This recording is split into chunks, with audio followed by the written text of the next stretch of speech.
Alright, you two family. We heading back to New Orleans to cover the story of Terrance Gangsta Williams. He's the brother of Baby and Slim, Cash Money Records founder. Um, his name been buzzing on the internet for maybe the past 8, 9, 10 years. Um, because he was alleged to be involved with 40 murders. So his name ring bells in the underworld and in the feds.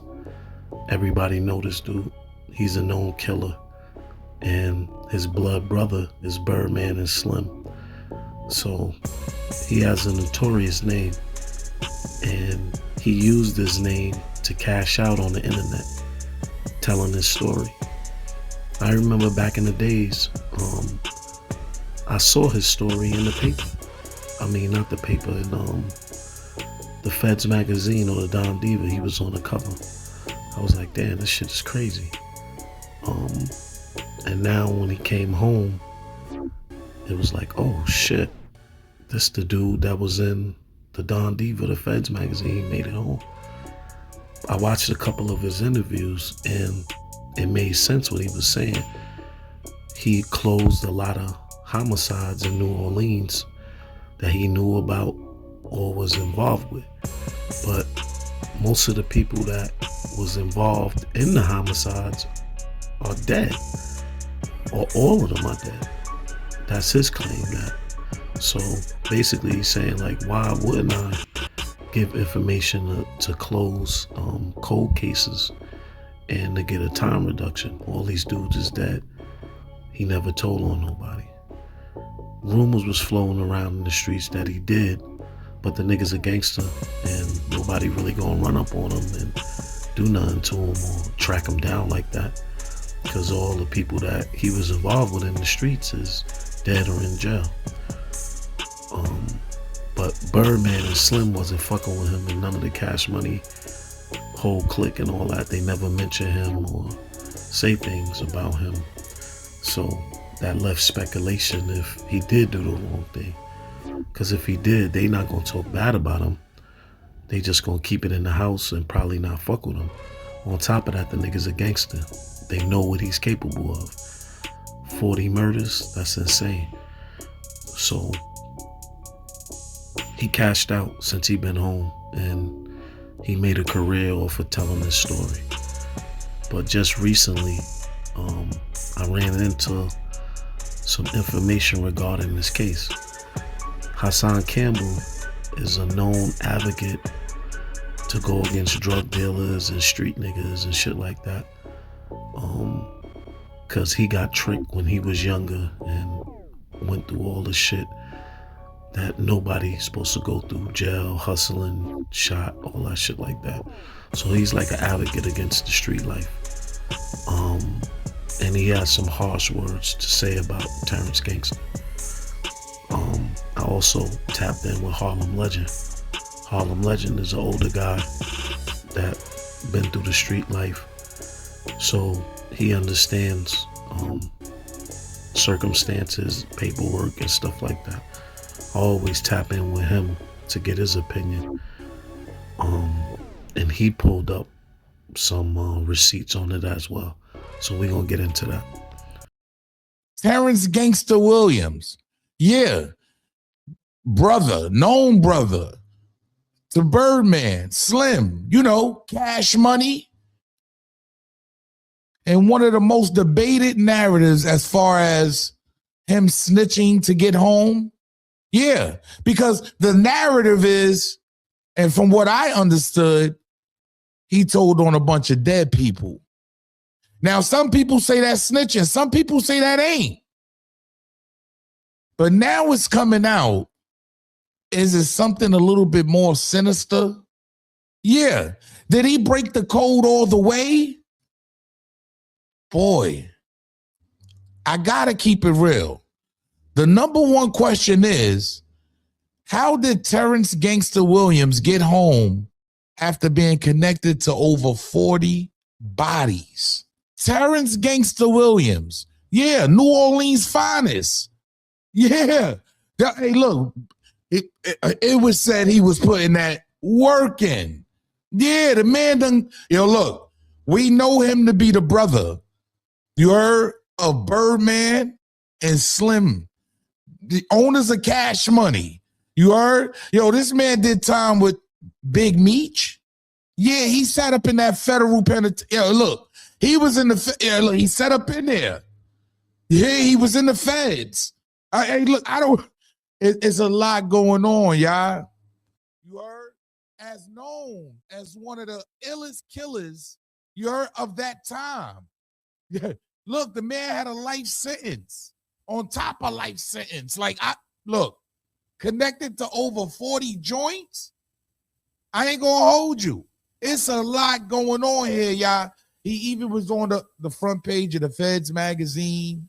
You heard? People know this guy. See, I wasn't really entwined with his story like that, to be honest. And I did read that Feds magazine back in the days, but I wasn't really entwined with his story like that. I was under the impression that this man came home off telling on dead people. So listen, I know the nigga he snitched on, and I know what he did. And How you know the nigga? I know the nigga. Listen, I got the paperwork. The dude that he snitched on, what he did was, he had the DEA transfer him to Brooklyn House. So that's another thing, y'all. The man, Terrance Gangsta Williams, at this time ended up in MDC. You heard? Yeah, he ended up in MDC. Don't ask me how, but this is what the allegations is, right? He had a wire on. He wore a wire on a dude named M. Dot.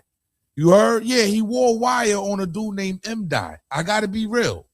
Pay attention to what Hassan says, y'all.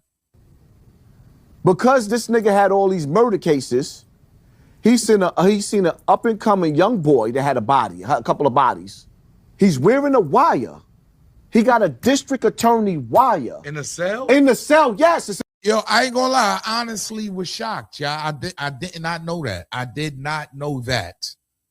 That a dude, how do you even get a wire in a cell, my G? Like, the dude wore, Terrance Gangsta Williams, Birdman and Slim's brother, they saying he wore a wire and got a lot of people convicted, y'all. Whew. In the paperwork. I didn't hear that. I didn't hear that. No, this is all. Hey, that's look, new. I'm gonna be real. Listen, that's exclusive. Parental discretion advised. I don't know nothing about this. Let him talk. I never knew that. I never know knew he that. told us some dead niggas, but I didn't know that. See what I said? He told him some dead niggas, but I didn't know that. I'm just being honest. I made the videos. That's why he's so mad at me. Because the paperwork is so thick.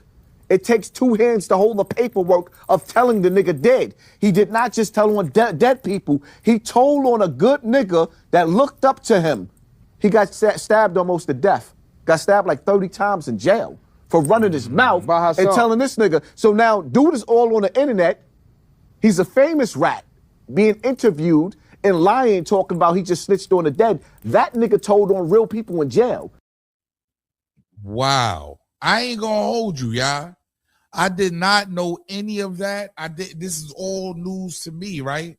And now it's being broke down, right? Because now it's being broke down. So it's being told that he told on M. Dot. I heard he's from Brooklyn. He confided in him and he started telling him his business.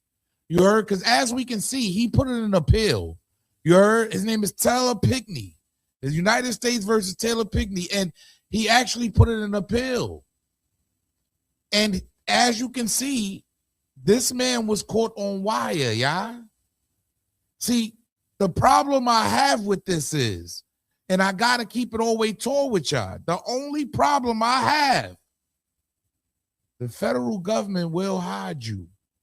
They will hide you if you're an asset to them. If you're somebody that can help them, they will hide you. I got to be real.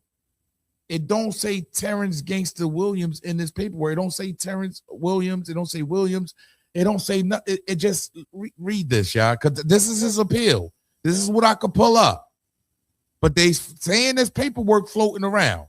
The government as a witness. Furthermore, Pickney made various statements on the MDC recording that were against his own penal interests, including confession to 3 homicides, and that Taylor hired Pickney to kill Taylor's former drug supplier.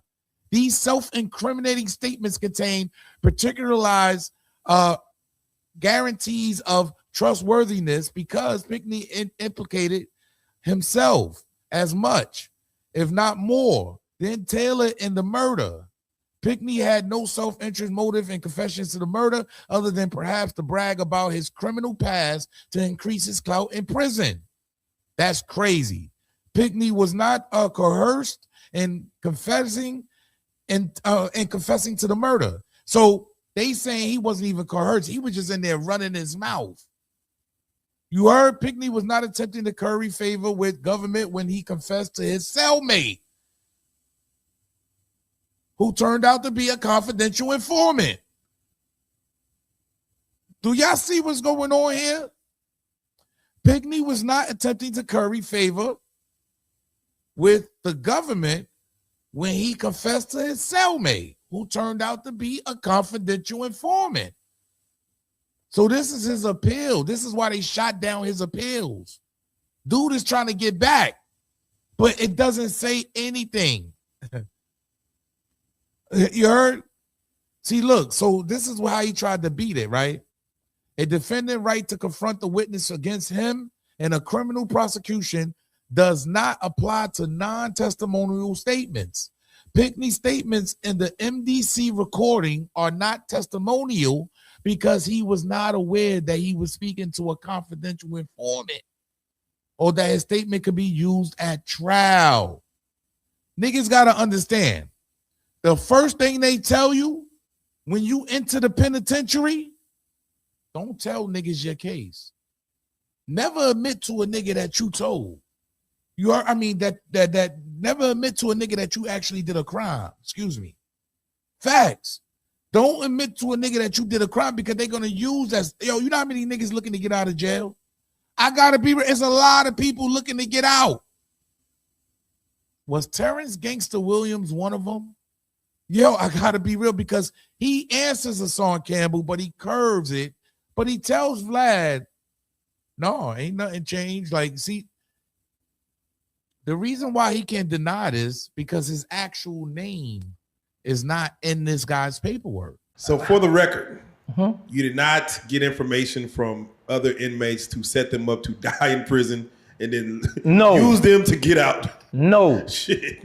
I like the story though because you got people like how you asking this. But no, that's not accurate. That's not true. Whoever the M. dude is, he need to get information or request information regarding the wiretap and see if he can find out who exactly it was, because you can't just throw that out there like that if his name is not on there. They said somebody wore a wire, but his name is not in that paperwork. If this dude went to trial, he's able to get that information, access who the confidential informants are and the people that wore the wires if he went to trial. I'm not sure. Now, if he took a plea, he'll never get to know who that was and they'll keep it sealed. But I don't really like the way Hassan Campbell went at him like that because his name is not on that paperwork. The paperwork that Harlem Legend went over and explained to y'all is that his name is not on there.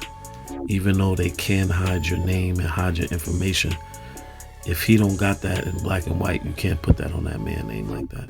He already said that he helped solve the 40 cold cases. He don't got no shame in this game. That's my opinion on that. If anybody, any of my followers are from New Orleans or know about this situation, I need y'all to get in them comments for me, like, subscribe, and tap in and give y'all input on this, because I'm not too familiar with his situation. I only watched one interview. It was a long one and he went over the whole case. So I ain't really hear the story from different people or understand the whole case. But I'm kind of biased on the Hassan Campbell nigga regarding this case, because the M. Dot dude hasn't made a statement or reached out to anybody about this. So I don't know, man. Y'all let me know what y'all think, man. We on the road to 30K. Get in them comments for me. Anybody from the New Orleans, Midwest, down south, VA, that know about the situation, tap in. I'm out.